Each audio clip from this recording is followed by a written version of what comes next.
Welcome to the Golden State Media Concepts Sex Podcast, a show that examines all aspects of sexuality, from physical to emotional to spiritual. Join our hosts as they discuss age-old questions, common misconceptions, and the latest topics surrounding sex. They'll tackle topics about sexuality from the complicated to the hilarious and everything in between. GSMC Sex Podcast is your show for all of your questions about sex, even some you might not have thought of yet.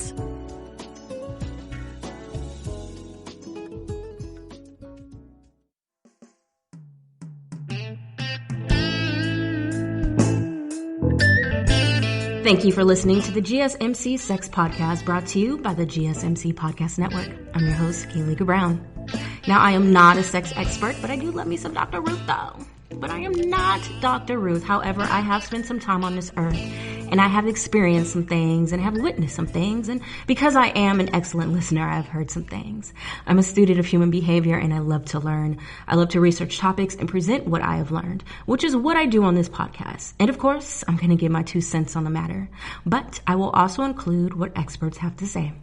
Now let's talk about sex. When I started interning for this sex podcast, I did a lot of research on possible topics. I found tons of links that I never had the opportunity to discuss. This is my second to last sex podcast for the GSMC network, and I thought it would be cool to cover some of those said topics. Usually each episode I do is on one topic. Not this one. This is a sex buffet of topics, but they all are surrounding heterosexual males being less dominant in certain situations and just kind of out of the realm of what we expect when we think of male heterosexuality. So why did I choose to cover this? Because this is all news to me. And I'm curious to know what makes these men tick and the workings of their relationships. So let's start at the salad bar. I found a blog on malechastityjournal.com entitled Female-Led Relationships, A Woman's Guide. A female-led relationship, FLR, also sometimes called wife-led marriage, WLM, is a broader form of power exchange than enforced chastity. There are tons of definitions floating around the internet, but I think Wikipedia says it very well. The term female-led relationships or female-centered relationships, FCR, refers to a model dynamic for a romantic heterosexual relationship in which both partners agree that the woman, whether she is regarded as wife, girlfriend, significant other, or life partner, will act as the leader, principal, partner, and ultimate authority of the relationship, while the man will obey, comply with, and fulfill her as she desires and sees fit. If the participants are married, the arrangement may be termed a female-led marriage, FLM, or wife-led marriage, WLM. Now, this is how most men imagine FLR. It's a form of sexual domination. Like enforced chastity, FLR is generally initiated by the man. This is the typical pattern of power exchanges. Generally, the male partner has had many fantasies about how this power exchange might work, like enforced chastity. The woman may well reject the FLR concept because of these fantasies. In fact, when I found an exhaustive search for information about FLR, all I found were fantasies cloaked in female-to-female advice on how to conduct an FLR. More about that later. FLR is a role reversal in most places. Traditionally, the male partner is dominant in the relationship. What should a woman expect? When the subject of FLR is brought up, your man has been thinking about this subject for some time. Without a doubt, he has thoughts on your role. The best suggestion is to let him explain what he wants and why. It may give you useful hints, but totally disregard what he says as a guide for your behavior. Instead, recognize that you are being asked to perform a specific role play that he finds sexually and emotionally satisfying. I have to admit, the idea of surrounding control to Mrs. Lion is very hot for me. Also, the idea of being disciplined by her is a big turn on. So, Because she loves me and wants to make me happy, she agreed to FLR.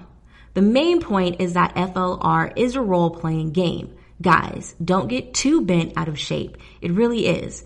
It definitely becomes part of the day-to-day, but it isn't reality. A typical relationship involves sharing work and responsibility. Decisions are made by both partners, either individually or after consulting each other. How is FLR different? Well, what should FLR include? You should ask him this question right away. You should never accept anything you want. Does this mean you can have him castrated if you want? The point is that if you get a broad answer, he is talking about his fantasy, not a real life power exchange. To be fair, neither of you will have a very good idea of exactly how FLR will work in your relationship. So start in a simple way. Try asking him these questions. What specific areas of our relationship do you want me to control?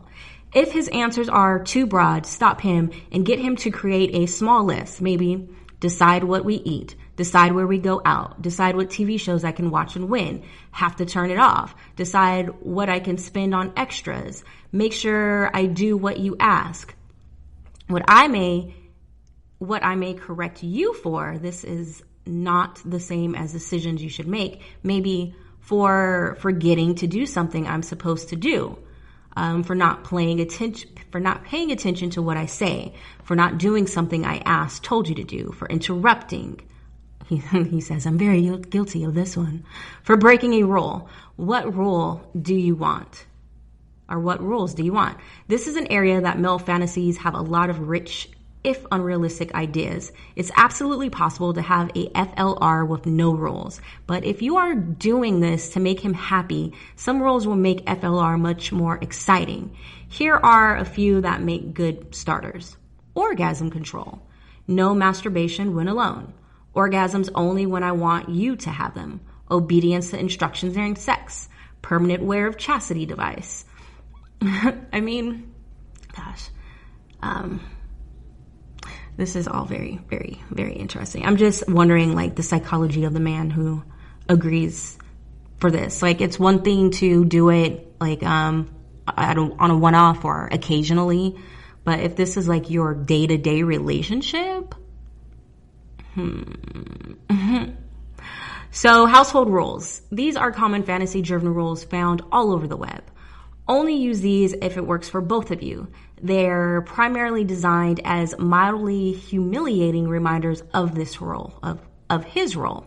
Here are some I either follow or have found. Remember, these are main fodder or male fantasies. None are required, ever. So naked when at home if there are no children or guests present. If others are around, naked in the bathroom. This is very easy rule for you to make and enforce. Wear panties or other special underwear of your choice. This one is very common in fantasies. Again, easy to enforce. It has the effect of reminding him of his role at all times. I don't do this, but I have panties if needed. Not a turn on to me, but definitely gets my attention. Again, this is the guy who's writing this, saying, oh, that's not me. Assign chores. This is actually useful. While a lot of fantasies include forcing the male to comply, take over household chores, it isn't a good idea to go that far. A fair division of labor. We gotta be equal here, okay? Don't be too feminist. A fair division of labor with his chores covered by FLR will both get things done and provide him with the satisfaction FLR provides. Discipline. Obedience needs the ability to enforce your wishes as well as to reward exceptional behavior. When discipline is included in FLR, it is generally called domestic discipline since it is punishment associated with day-to-day living and not a BDSM session. There are many articles on this in Male Chastity Journal. So why would he want this? Exactly. Thank you. What I've been waiting for. You may wonder why a man would want this. I think the reasons are buried deep in his psyche. It could have to do with a need for a loving parent or authority figure. I could be the result of sexual fantasies that have nothing to do at all with, or, okay, they didn't write it out right, but basically, or can have be the result of sexual fantasies that have nothing to do with his past. In a study done about 10 years ago, American men were asked about fantasies and dreams. More than 80% of men dreamed of being tied up and otherwise being sexually submissive. I have no idea why we are all like this, but we are. FLR is a very real way to turn these dreams into reality. I mean, I have no experience in this whatsoever, but I can see like I said, the occasional, like if a man wanted to be tied up and submitted, and be submissive, like that might be a fun little session. But like I said, occasionally, like not the day to day. I'm not trying to be a parent to my man. No. And I'm not trying to be a slave master to my man. I want everything to be equal. That's a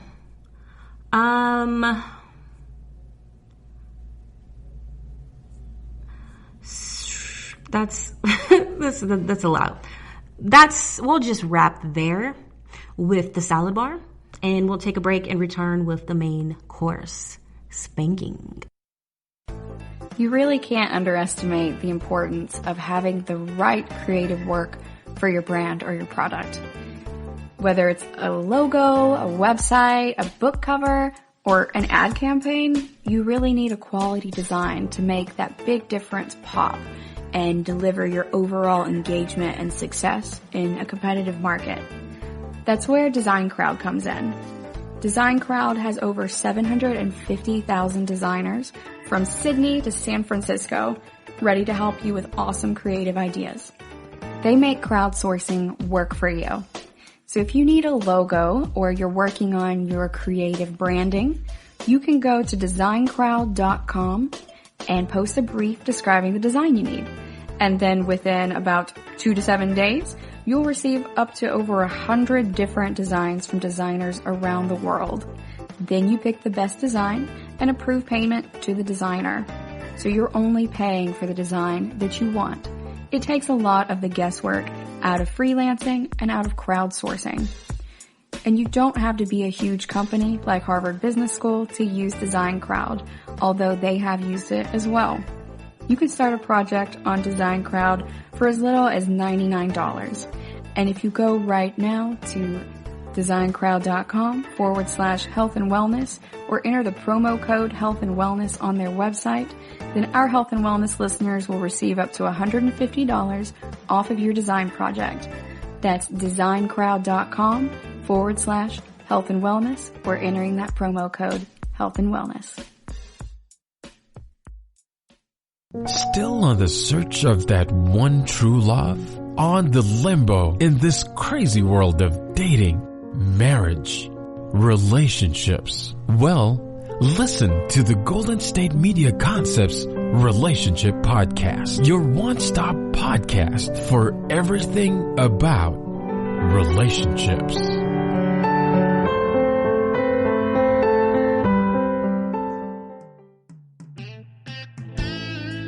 Welcome back to the GSMC Sex Podcast. Let's continue down the sex buffet line and hit up the main course.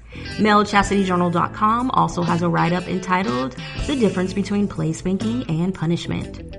One of the first things Mrs. Lyon asked when we began our disciplinary relationship was what would be the difference between a punishment spanking and one that we do as part of our BDSM play. That's a good question.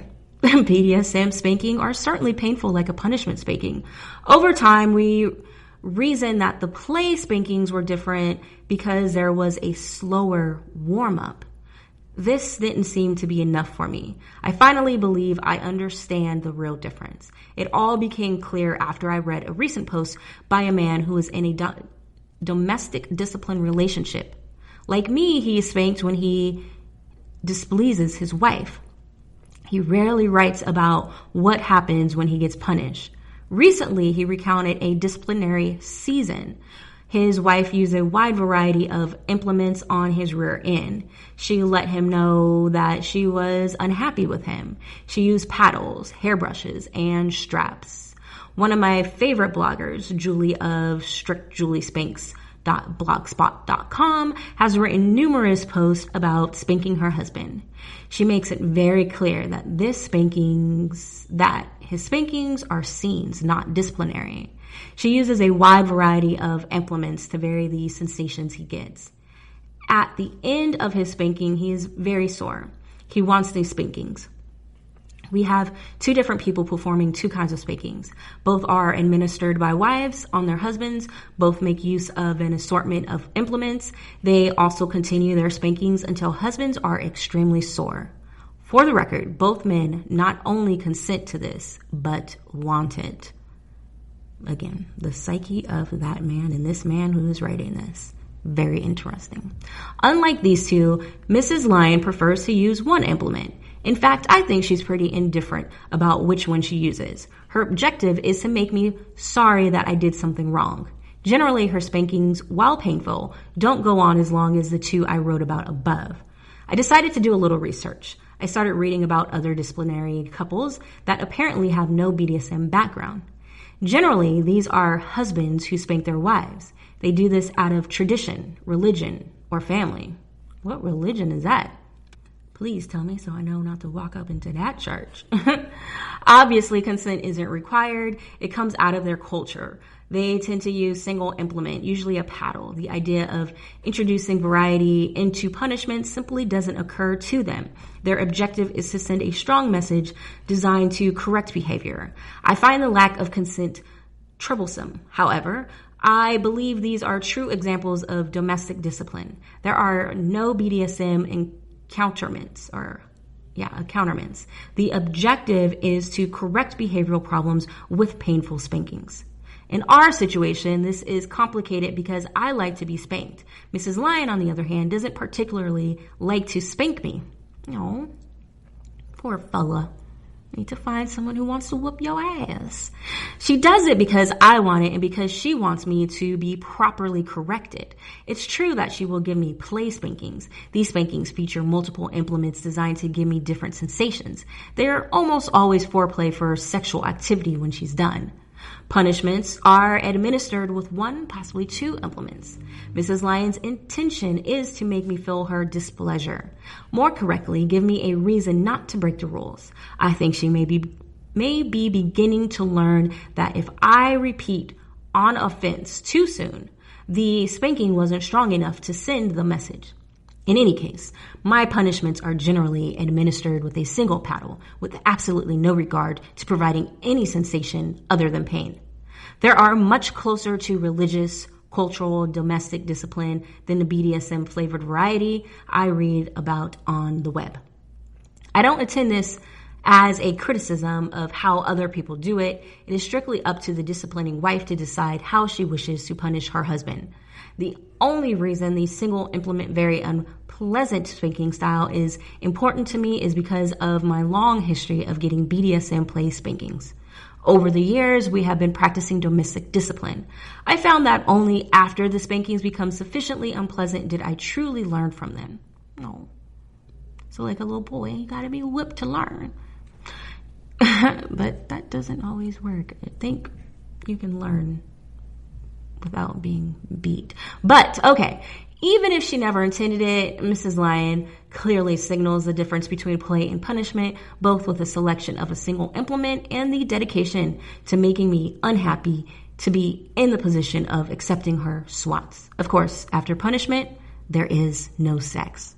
Womp womp. Poor baby. Baby doesn't get to come. Let's take a break. And when we return, we'll have dessert. Masturbation clubs. You really can't underestimate the importance of having the right creative work for your brand or your product. Whether it's a logo, a website, a book cover, or an ad campaign, you really need a quality design to make that big difference pop and deliver your overall engagement and success in a competitive market. That's where Design Crowd comes in.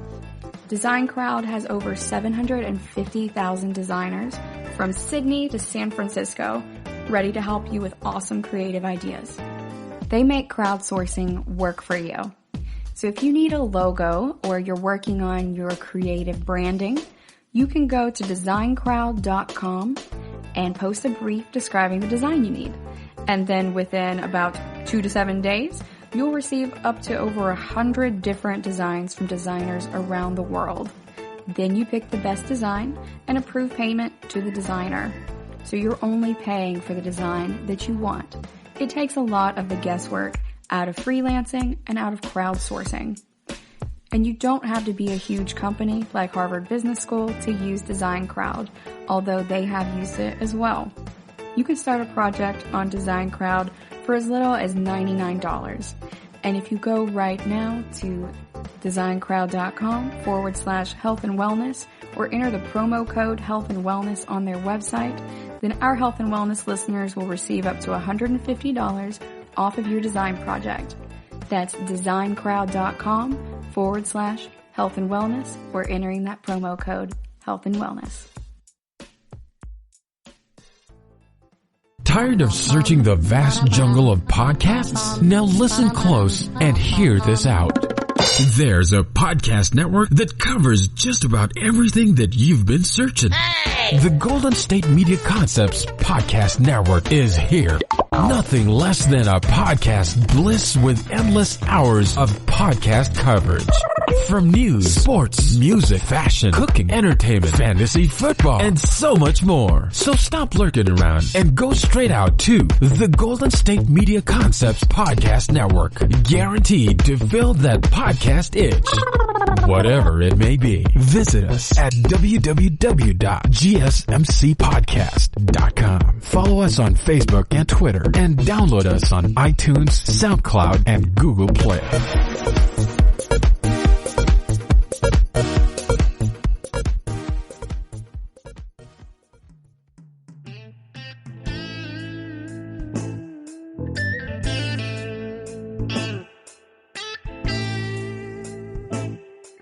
All right, welcome back to the GSMC Sex Podcast. I'm your host, Gaelika Brown. It's time for dessert. GQ has an article about straight men joining masturbation clubs and why. When Brandon was in his early 20s and studying abroad, he went on a trip to Israel with his friends to hike in the Judean caves. At a certain point, they reached a part of the cave that was pitch black. It didn't take long for someone to suggest we all jerk off in the darkness, Brandon, now 35, says. And so we did. After they finished, they zipped themselves up and proceeded to continue meandering through the caves as if nothing happened. They never spoke of it again. Brandon self-identifies as straight. He had never masturbated in front of another man, let alone a group of other men, before in his life. Yet, he says, in retrospect, the weirdest thing about the incident was how not weird it seemed at the time. It was tame, fratty, kind of lame. In truth, Brandon is absolutely right. His experience masturbating in front of other men is far from a singular one. Though there isn't much data attesting to its exact prevalence, it's far from uncommon for straight men to have had communal masturbatory experiences during adolescence, whether it's beneath the alpaca blankets in their parents' basement or behind the bleachers after gym class or in the bunks at sleepaway camp. There's even a term for it on Tumblr, buddy batting. We know it's common for teenage boys to masturbate together or to instruct one another in how to do it, says Dr. Jane Ward, author of 2015's Not Gay, Sex Between Straight White Men. If you're having sex with a man, isn't that the very definition of homosexual sex? So she coined the virtual term bro jobs. It describes straight men having sex with each other. Ward cites a 1981 report on male sexuality by sexologist Sherry Height, which suggests that nearly 20% of men had engaged in group masturbation during adolescence. In Seattle, for instance, there's the Rain City Jacks, a jack-off club for men who wish to per the website, per the website, this is what it says. Jack off openly and safely in a uniquely sex-positive, non-discriminating, and mutually respectful community. They also have Mardi Gras-themed events, if you're into that. Every Sunday and Tuesday, the Rain City Jacks meet at an erotic art gallery in Seattle.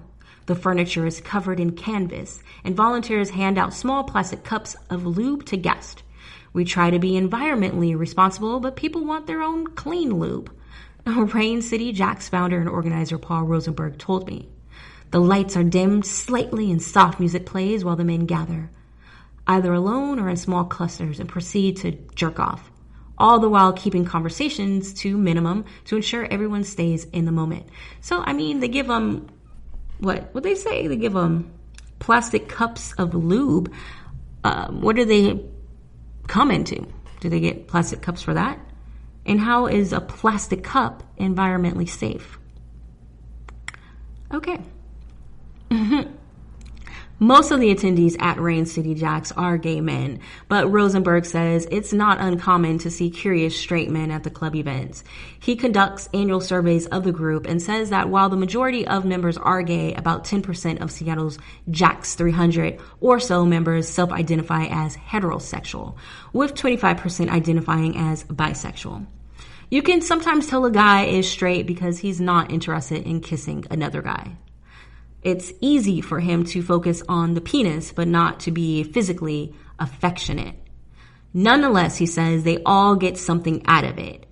The straight men I've played with at my club want to evangelize it to other straight men because they enjoy it so much and they don't feel threatened by it. So are they jacking themselves off or are they jacking each other off? Because it sounded like they were jacking themselves off.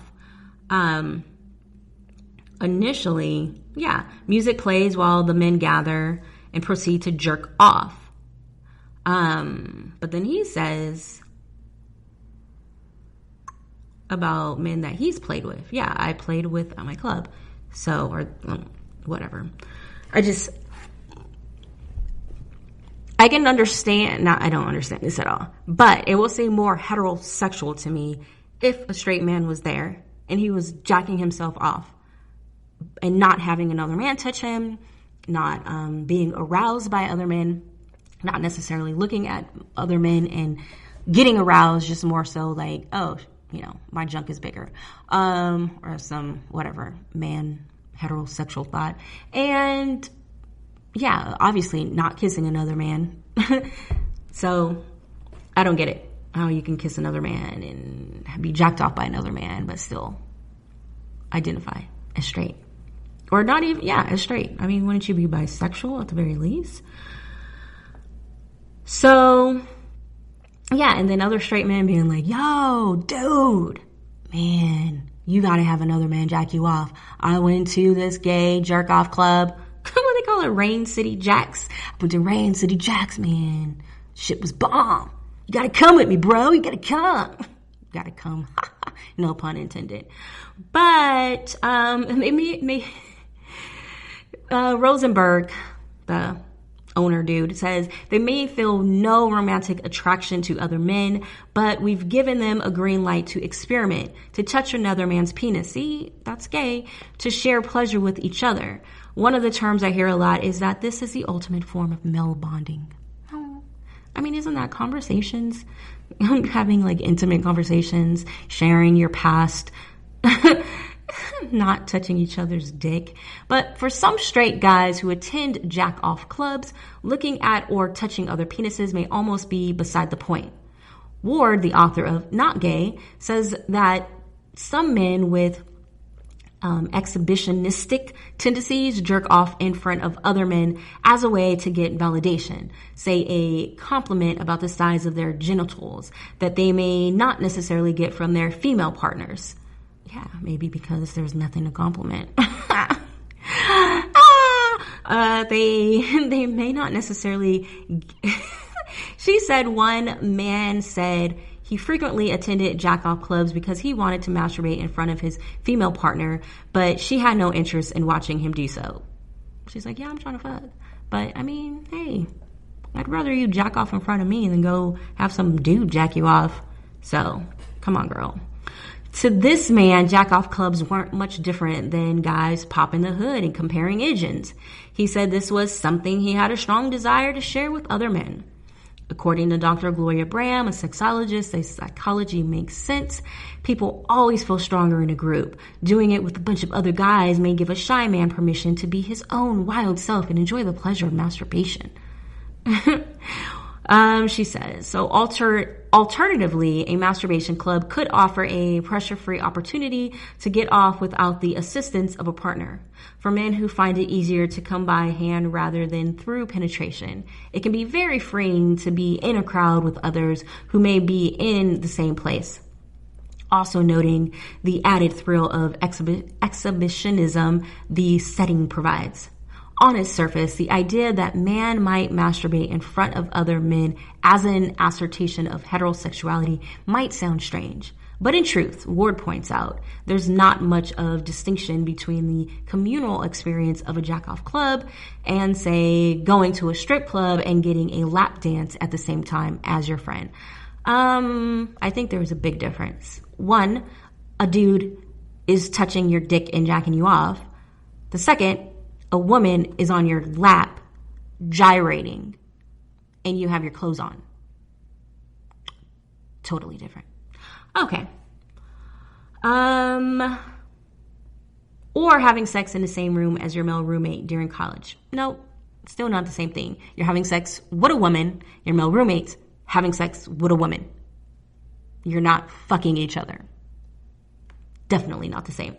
Yes, presumably there are women present in those scenarios, but the result, communal arousal, is the same. While both of these experiences are not uncommon for men in their teens and 20s, they're staunchly homoerotic nonetheless. And it's also worth noting that there isn't quite an equivalent for young women. The norms of collective arousal for men are very different than they are for women. It's just common for men's sexuality to express itself in a public way. Yeah, you guys have been pulling out your junk since you were babies, so yeah. This was interesting to say the least. That was the sex buffet, and yeah, I'm out. Thank you for listening to the GSMC Sex Podcast. I definitely appreciate your time. Until next time, I'm Gaelika Brown. You've been listening to the Golden State Media Concepts Sex Podcast, part of the GSMC Podcast Network. You can find this show and others like it at www.gsmcpodcast.com. Download our podcasts on iTunes, Stitcher, SoundCloud, Google Play, or anywhere you find podcasts. Just type in GSMC to find all of our shows from the GSMC Podcast Network. From sex and relationships to health and wellness, life and happiness, and even weird news. You can also follow us on Twitter and Facebook. Thank you, and we hope you have enjoyed today's episode of the Golden State Media Concepts Sex Podcast.